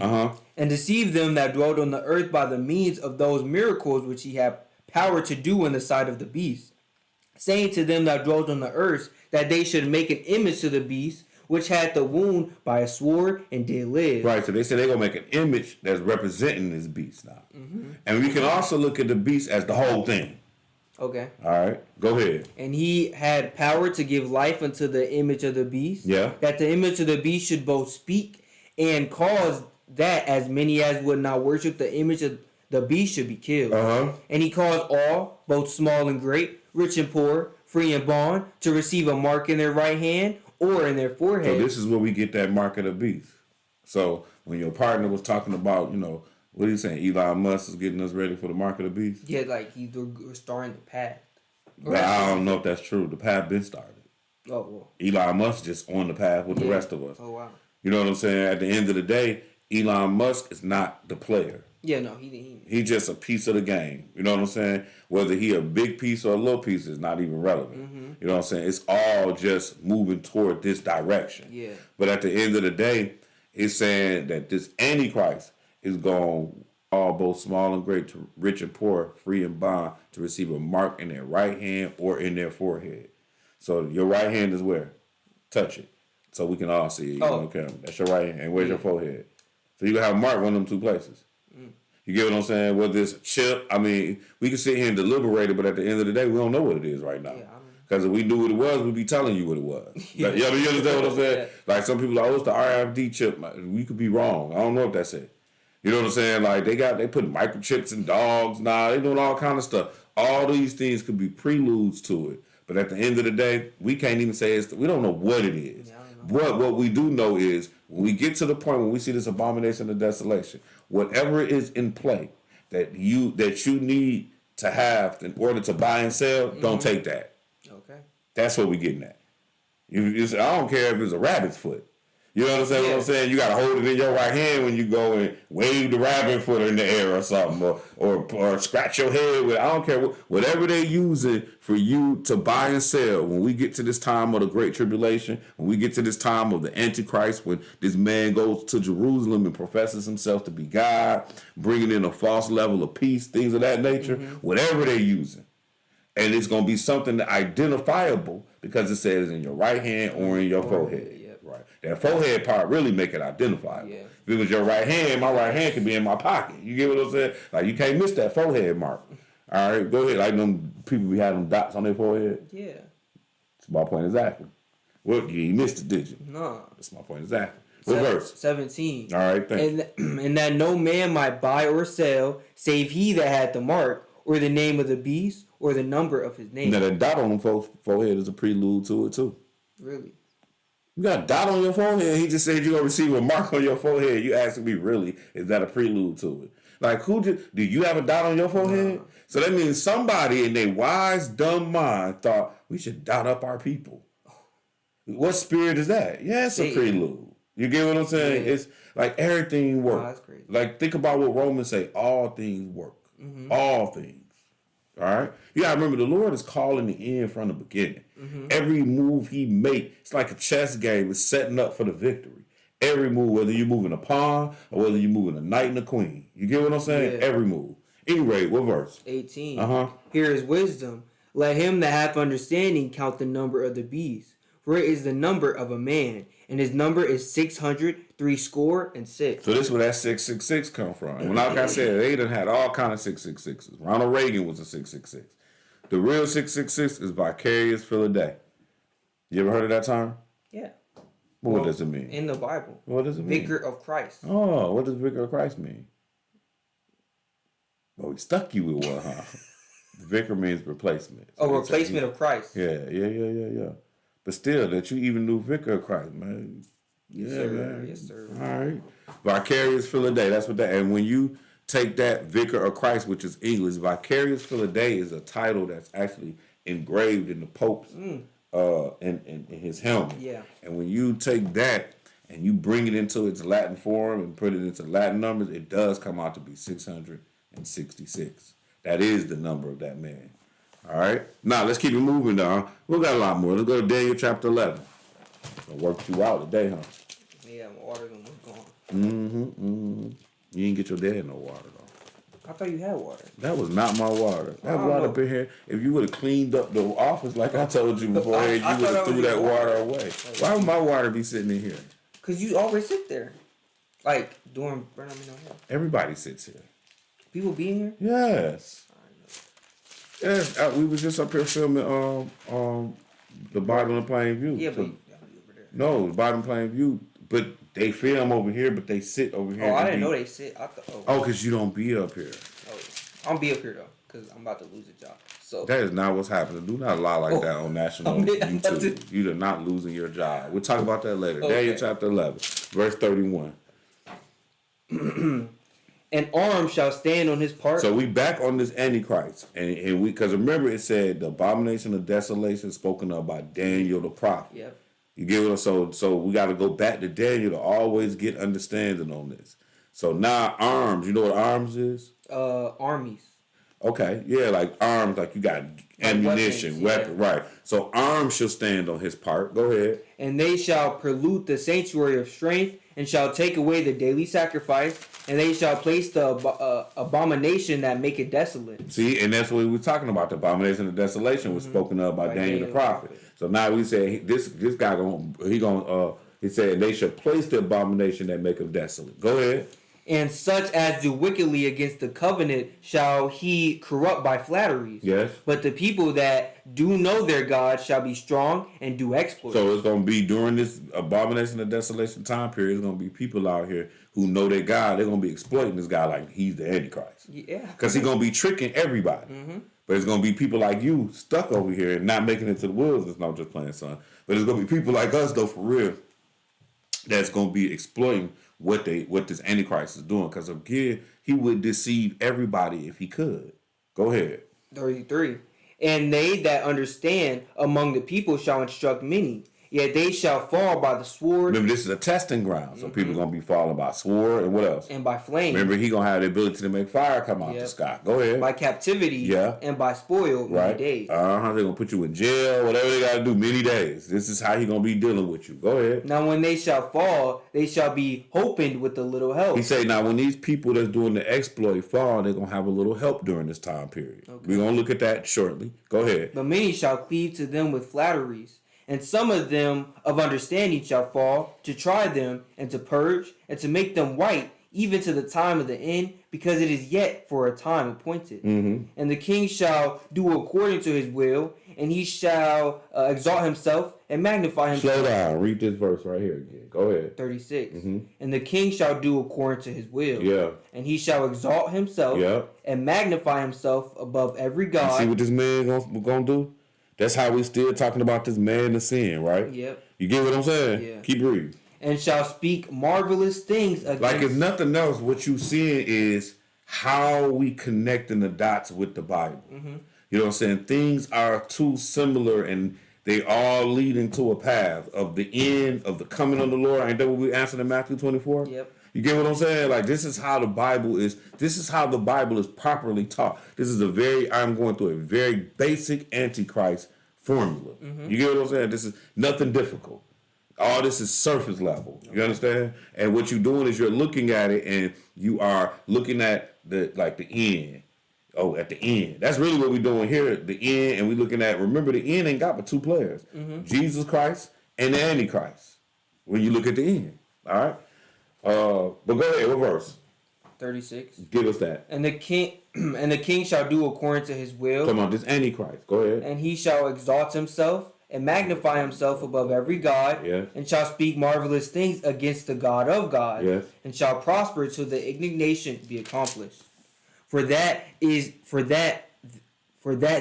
determined shall be done. So look, when you got like Elon Musk, because that's what y'all was talking about, right? Yeah. Like he ain't got the balls to be like he a god, because we know he ain't. Mm-hmm. Like, this dude got power who gonna come out this way. You understand what I'm saying? Yes. Like, I'm just saying, like, when you start talking about Antichrist, like, this ain't no ordinary guy. You get what I'm saying? Mm-hmm. Or like Ronald Reagan, you know what I'm saying? Or Charles Manson, or who I showed you before, the people I showed you before, Yahweh ben Yahweh, David Koresh. We can just, I mean, it's plenty other Antichrists, many Antichrists. But what we're getting at is, but they ain't got the kahunas to be like, I'm God.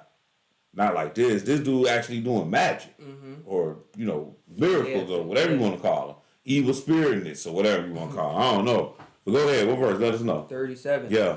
Neither shall he regard the God of his fathers, nor the desire of women, nor regard any God. Now look, let me tell you something else. Them people we seen in the book, on the internet, they like women. Oh, wow. They like women. They like many women. You know what I'm saying? So they ain't the one. Can't be. Ronald Reagan, he like women too. Donald Trump, Elon Musk, you get what I'm saying? Yeah. Like that, stop playing. Or women, yeah, they like women. You know what I'm saying? Like, but I'm saying, but in his estate, where he said, neither shall he regard the God of his father nor desire of women. Like this guy in the end, because he's gonna be bigger than God to him. Right. So a woman is nothing. And then think of something else. So what men do we associate with on this planet as being without women? Eunuchs? Really, that's it, but religious. Yeah, religious, yeah. You understand what I'm saying? Like that. So I'm saying that this guy is coming from a religious standpoint. He's not coming from an Elon Musk. Mm-hmm. You get what I'm saying? And it's only two players that make you move throughout history: religion and militaries. Mm-hmm. Alexander the Great, military. Like, you understand what I'm saying? Yeah. The only thing, if you want to take over something, you're going to need one of two, or if not both things: religion and the military. All right? No military, you ain't taking over nothing. Mm-hmm. Clearly, yeah. Right. All right. Where we at? But remember, we started this off, an arm shall stand on his part. That's how we started. First thing we said is he got a military. Yeah. All right. I'm just trying to make this a reality, to think it out and to understand the logic of it all. It's real. Mm-hmm. We get to the end. You done had a whole bunch of Antichrists, but y'all ain't the one. Why ain't y'all the one? Because you ain't got these certain type of powers that this dude got. All right, what verse though? 38. Yeah. But in his estate shall he honor the God of forces, and a God whom his fathers knew not shall he honor with gold and silver and with precious stones and pleasant things. All right, that's good. You can read the rest of that on your own. Let's go to Revelation chapter 17. We was in Daniel 11. Yeah, Revelation 17. We in Revelations for 1, 2, 3 more chapters, and then we're gonna be in 1 John chapter 4, and that'll be where we ended, y'all. This one was a little tough. When I say a little tough, a little longer than what it was normal that we normally do. We already an hour and a half. You know what I'm saying? But it's a lot of subject. You know what I'm saying? Like, it's a lot to cover. All right, 12 scriptures on this, ain't none of us short. So Revelation 17. And I'm not gonna cut it either. We're gonna finish it. You and I. Hey, how you gonna cut Brandon? Right, that's my point. Revelation 17. And let's pick it up verse 1 through 9. When you get there, go ahead. And there came one of the 7 angels which had the 7 vials, and talked with me, saying unto me, Come hither, I will show unto thee the judgment of the great whore that sitteth upon many waters, Yes. with whom the kings of the earth have committed fornication, and the inhabitants of the earth have been made drunk with the wine of her fornication. So now we're about to learn about a whore that sit on what they call in many waters. Okay? Go ahead. So he carried me away in the spirit into the wilderness. Who is he? The angel, So he carried me. Okay, who is me? John. Okay. Go ahead. So he carried me away in the spirit into the wilderness. And I saw a woman sit upon a scarlet-colored beast, So he looking at another vision and he see a woman sitting on a scarlet colored beast. Go ahead. full of names of blasphemy, Yes. having 7 heads and 10 horns. And the woman was arrayed in purple and scarlet color, and decked with gold and precious stones and pearls, having a golden cup in her hand, full of abominations and filthiness of her fornication. Yes. Now read this. And upon her forehead was a name written, Mystery. So this is who this is again the Antichrist and its church. All right. So it's mystery, Babylon the Great, the mother of harlots, and the abomination of the earth. So this woman was arrayed in purple and scarlet. You know what I'm saying? That's the church's color. She decked with gold, precious stones, and pearls. And then she had a cup in her hand that all the world been drinking out of. This cup consists of Christmas. This cup consists of going to church on Sunday. This cup consists of Easter. You get what I'm saying? So this cup consists of the abominations that the world consists of. Eating pork, praying over your food, whatever, right? Yeah. All right. Then he said, and I saw the woman verse 6 drunken with the blood of saints. So again, we seeing somebody is killing the saints. We have been seeing that with the Antichrist the whole time. Yeah, we did. All right. Go ahead. And I saw the woman drunken with the blood of saints, and with the blood of martyrs of Jesus. And when I saw her, I wondered with great admiration. Yeah. And the angel said unto me, Wherefore didst thou marvel? Why are you marveling? Go ahead. I will tell thee the mystery of the woman, and of the beast that crieth her. That what? Carrieth her. All right, the woman and the beast that carry her. Go ahead. Which have the 7 heads and 10 horns. We seen 7 heads and 10 horns already, but we're not going to get into the depths of it like that tonight. But go ahead. The beast that thou sawest was and is not, and shall ascend out of the bottomless pit. Was and is not. Rome was and is not, and is going to ascend, come back. Go ahead. And out of the bottomless pit, and go into perdition, and they that dwelt on the earth shall wonder, whose names were not written in the book of life from the foundation of the world, when they behold the beast that was, and is not, and yet is. Get what he's saying? That was, Rome is not, but yet it is. Go ahead. And here is the mind which have wisdom. The 7 heads are 7 mountains, on which the woman sitteth. And when you go and you investigate Rome, it's going to say Rome sit on 7 hills. Oh, wow. You know that? I heard you said it before, but I never did my own. Watch this. We're going to do it simple. Cool. The 7 hills of Rome.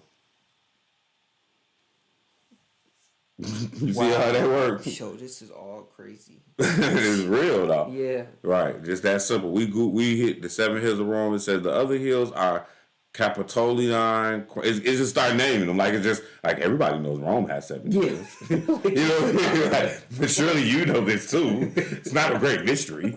You know, so he said, and here's the mind which have wisdom. The 7 heads are 7 mountains or hills on which the woman sitteth on. Now let's jump down to verse 10. Oh, go ahead. And there are 7 kings. 5 are fallen, and We're one. not gonna get into that, but I will say one is Mussolini.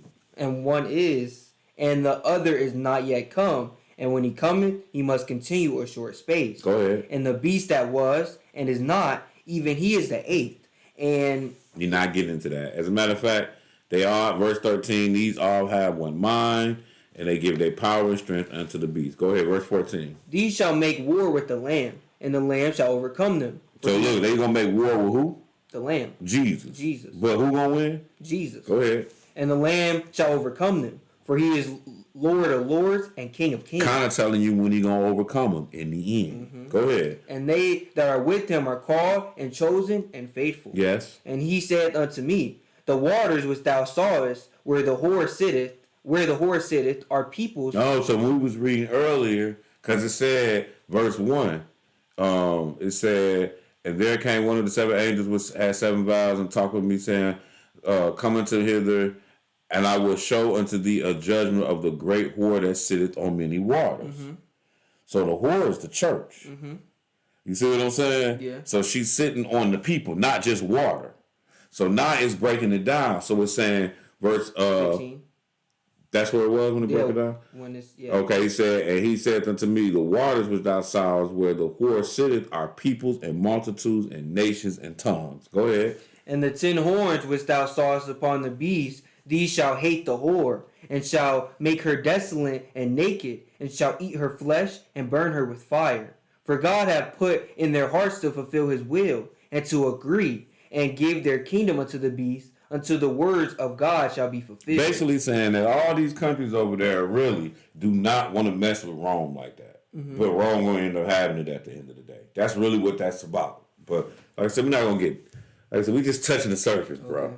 You're going to be studying this for longer than this just tonight. Yeah. Because obviously you're going to need to learn some more. Yeah. This is one of the burning midnight oils that you're going to need to look at some more. And because we, like I said, we touching subject. And we got too many books and things to find the information that you need to make sure you understand all this. I wish you had went to a better high school. No, I was going to say, I wish I had my other Bible so I can write notes. Oh, well, you need to start bringing your other Bible up here when we do this. So let's go ahead and go to Revelation chapter 11. So we're going to go to 11, then 19, and then we're going to go to 1 John. So let's go to Revelation 11 and pick it up in verse 1. We coming full circle with Revelation 11 because we starting where we finishing where we started. Go ahead. And there was given me a reed like unto a rod. Who's me? John. Okay. And the angel stood, saying, Rise, and measure the temple of God. Stop. We started at the temple of God, right?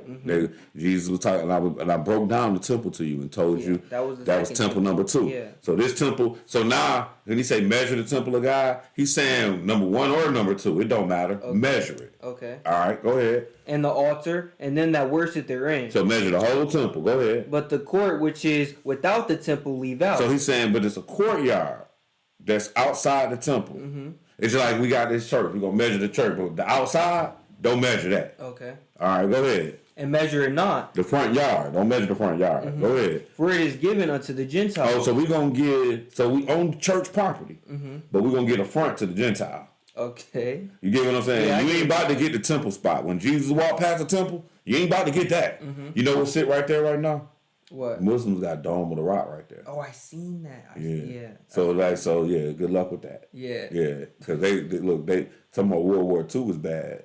They don't even know. They got World War 2.5. They would blow you, them, and everything else up over there. You try to take that Dome of the Rock. So the Lord had set it up where the Dome of the Rock sits where the temple that Jesus was at. So they can't get that part. So because they gonna have to rebuild a temple in order for this man to be in the temple of God. Yeah. You get what I'm saying? So saying that he is God, right? So he needs a temple that they building now in Jerusalem. Now everywhere the Pope go, they give him a throne. You know that, right? Yeah, he got like a little carpet and everything. Yeah, you get what I'm saying? So now they're going to build him a whole temple in Jerusalem. Okay. All right? Well, they not even going to build it. The so-called Jews going to build it, but that's another story for another time. Go ahead. And the holy city shall they tread under foot 42 months. 42 months, that's 12 plus 12 is what? That's 24. And plus another 12 is what? 24. That's 26. 36. So that's 3 12s, right? So what's half of 12? 6. Right? So what's 36 plus 6? 42. So that's 42 months. That's 3.5 years. Okay. You see how we did that? 12 months, 12 months, 12 months. That's 36. It said, and I will give power unto my 2 witnesses, and they shall prophesy. Oh, my bad. Verse 2. But the court which is without the temple leave out and measure it not, for it is given unto the Gentile, the holy city, and they should tread it or own it, or have it under their feet 42 months. 3.5 years. Okay. Go ahead. And I will give power unto my 2 witnesses, and they shall prophesy 1,203 days, clothed in sackcloth.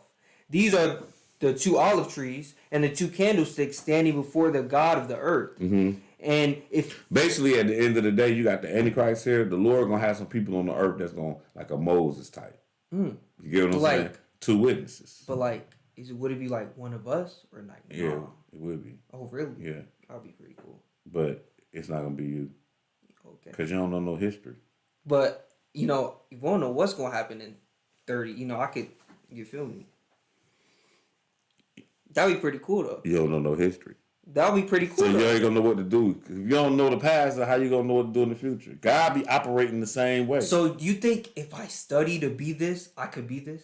I think you should just study to be God. So- Just study to get your salvation. If He allows you to be that, cool. Oh. But at the end of the day, what if you study to be that and you miss that? Let's just make the goal. Okay. Let's just make the goal. I was just wondering, like, you think I'd be pretty cool? Possibly. I'm not gonna deny that. But I'm just saying, at the end of the day, you need to study what Greco-Roman is. You need to study the fact that Jupiter is the same thing as Zeus. Yeah, stuff like that. Don't worry about being one of these witnesses. You want to be more. We're gonna show you what happened to these Yeah, guys. because I'm pretty. Yeah, let's just keep reading. Let's just keep reading. Go ahead. These are the 2 olive trees and the 2 candlesticks standing before the God of the earth. Yeah. And if any man will hurt them, fire proceedeth out of their mouth and devoureth their enemies. And if any man will hurt them, he must in this manner be killed. Go ahead. These have power to shut heaven, that it rain not in the days of their prophecy. Yeah.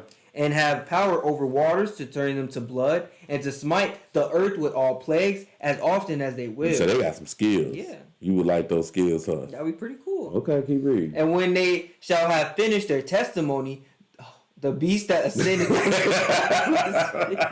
heard that sound like, dang. Go ahead. The beast that ascended out of the bottomless pit shall make war against them, and shall overcome them and kill them. And their dead bodies shall lie in the street of the great city, which spiritually is called Sodom and Edom, where also our Lord was crucified. Sodom and Egypt, but go ahead. Verse 9. Oh, Egypt, I'm sorry. And they of the people and kindreds and tongues and nations shall see their dead bodies 3 days and a half, and shall not suffer their dead bodies to be put in graves. And they that dwell upon the earth shall rejoice over them, and make merry, and shall send gifts one to another. Like Christmas. Because these 2 prophets tormented them that dwelt on the earth. Yes. And after 3 days and a half, the spirit of life from God entered into them, and they stood upon their feet. Why? Great. Why? Why do they stand upon their feet? Oh, because 3 days and 3 nights. And then what? And then he raised from the dead. But what is this day? This the resurrection right here. Yeah. Oh, like the first resurrection? Okay. Right. That's what this is. That's why they getting up. Why else do you think they just getting up for the fun of it so they can go back at it after being dead for 3.5 days in the street? Oh, Keep reading. And after 3 days and a half, the spirit of life from God entered into them. And they stood upon their feet, and great fear fell upon them that saw them. Uh-huh. And they heard a great voice from heaven saying unto them, Come up hither. And they ascended up to heaven in a cloud, and their enemies beheld them. Like how the scripture said, the dead in Christ shall rise first. Right? Okay, keep going. And the same hour was there a great earthquake, and the 10th part of the city fell, and in the earthquake was slain of men 7,000. And the remnant were affrighted and gave glory to the God of heaven.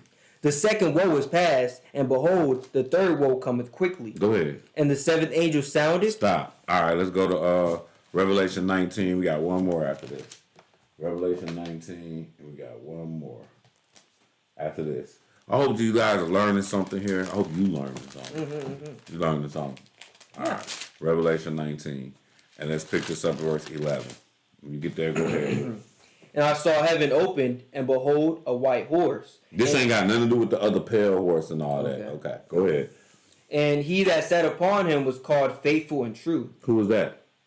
The Lord. Okay. And in righteousness he doeth judge and make war. Right. His eyes was as a flame of fire, and on his head were many crowns. And he had a name written that no man knew but he himself. Yes. And he was clothed with a vesture dipped in blood, and his name is called the Word of God. Yes. And the armies which were in heaven followed him upon white horses, clothed in fine linen, white and clean. Yes. And out of his mouth goeth a sharp sword, that with it he should smite the nations, And he shall rule them with the rod of iron, and he treaded the winepress of the fierceness and wrath of Almighty God. Go ahead. And he had on his vesture and on his thigh a name written, King of Kings and Lord of Lords. Yes. And I saw an angel standing in the sun, and he cried with a loud voice, saying, What did he say? To all the fowls that fly in the midst of heaven, come and gather yourselves together into the supper of the great God. Because when the Lord come back, it's going to be that many dead bodies that he's going to have the birds come and eat up all the vultures and stuff. Yeah. Ain't that who eat the dead the vultures? I don't know if any bird else do it but the bird. Okay, Yeah. go ahead. That ye may eat the flesh of kings, and the flesh of captains, and the flesh of mighty men, and the flesh of horses, and of them that sit on them, and the flesh of all men, both free and bond, both small and great. Go ahead. And I saw the beast, and the kings of the earth, and their armies. So look, the earth got a king. And he said, I saw the beast, that's the Antichrist, and the king of the earth and their armies. Go ahead. Gathered together to make war against him that's out on the horse, and against his No, I'm army. sorry. The beast is not the Antichrist. He's going to get there. Go ahead. And the beast was taken, and with So him... the beast is the military leader or the leader of Rome. From Romans 13, though. All right. So the beast was taken, and with him, who? the false prophet. Oh, the Antichrist. Man, we that's started this off with the false prophet. That's why we started it in Deuteronomy 13.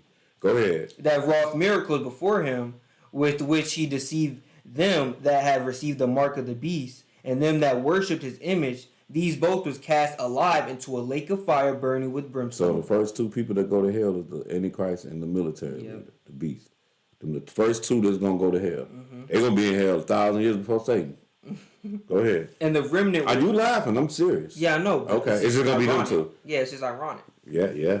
Mm-hmm. And the remnant were slain with the sword of him that sat upon the horse, which sword proceeded out of his mouth, and all the fowls were filled with their flesh. Oh, that's rough. Let's go to our last scripture. 1 John chapter 4, verse 1 through 6. Now, I hope y'all learned something tonight, man.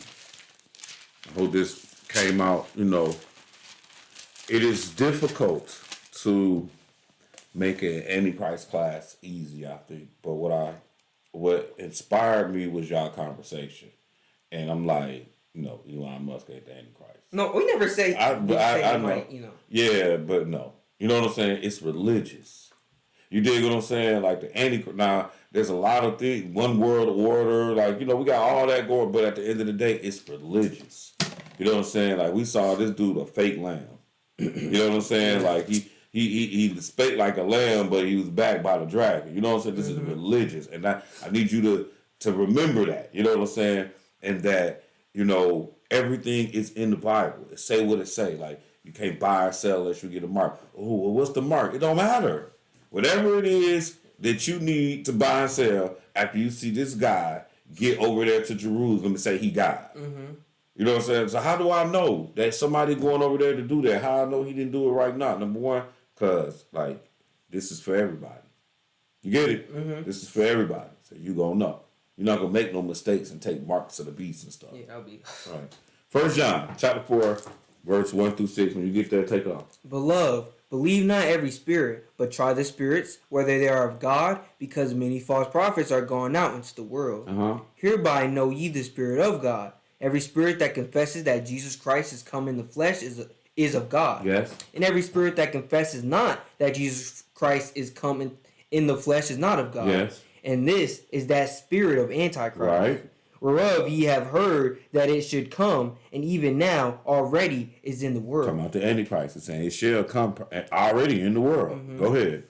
Ye are of God. Ye are of God, little children, and have overcome them, because greater is he that is in you than he that is in the world. Yes. They are of the world, therefore speak they of the world, and the world heareth them. Go ahead. We are of God. He that knoweth God heareth us. He that is not of God heareth not us. Hereby know we the spirit of truth and the spirit of error. Right. So at the end of the day, you're going to be able to determine this dude because we got the spirit of truth versus the spirit of error. He might be coming with the spirit of error, tricking people, Antichrist, all that, but you ain't got to worry about it. None of it because you serving God and he going to keep you on the straight. So brothers and sisters, I hope that helped today in light of, current events. Like I said, you got the Pope.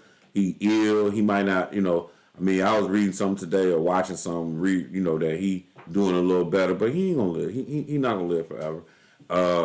I didn't think that this would be the one when he became the Pope. So I'm really honestly, I'm thinking it's the next guy. So I'm waiting on this dude to die anyway. I mean, not saying I want him to die, but I mean, I kind of do. But you know, at the end of the day, though, you know, like I said, you know, the influence of hip hop and the influence of television have us thinking that all kind of people are Antichrist, like Damien from the Omen movies, and like I say, Ronald Reagan and different men like that. I mean, I'm probably sure if I Googled a list of Antichrists, like who's the Antichrist, it's probably all type of people. You know what I'm saying? But what we see is that this Antichrist come from a religion, and when you do that, when you narrow it to that type of arena, then who else is it? You know what I mean? We don't even know the head of the Buddhists. Do you know who the head of the Buddhists is? Mm-hmm. I don't. And I'm sure there probably is. And some of y'all might know him. You know what I'm saying? Who the head of the Muslims? I don't know either. You know who the head of the Muslims are? Probably someone named Muhammad. Probably somebody named Muhammad. So many Muhammads now. It's probably one of them. I don't know who the head of the Hindu is. Y'all get what we getting at? But when it comes to the Catholic Church, you know it. And I'm not saying that these other, but you know the Pope. If the Pope come to your town and the head of the Hindu church come to your town, trust me, the Pope get a throne. The Hindu dude, we ain't even gonna know. The Pope gonna have security. The Muslim dude, he gonna ride in on a regular plane. Well, he Muslim, he might have a charter jet. But y'all get what I'm getting at. This dude is king of the world. You know what I'm saying? So if it's coming from religion and all these religions exist, the Antichrist we talking, and all these religions exist, which religion has the figure to be an Antichrist anyway? And it would be the head of the Catholic Church. So it's just something to think about. But at the end of the day, man, I hope that y'all learned something today. Like I said, we here touching the surface. As you are aware, you know, we can make this, like my son, he didn't know a whole, like he knew the Antichrist, but scripturally, he probably couldn't put it together. But you can see just going through the scriptures, it's a simple put together. Like it's all the end or the Ancient of Days coming, or, you know, it's all there. So it's not hard to figure this out. At the end of the day, brothers and sisters, make sure you endure to the end. Don't take the mark of the beast. I appreciate y'all time. I hope you learned something. And I'm going to leave you with what we always leave you with. One man plants, another man waters, but it's the Lord that gives the increase. Hope y'all got some understanding in Jesus' name. I thank you for your time.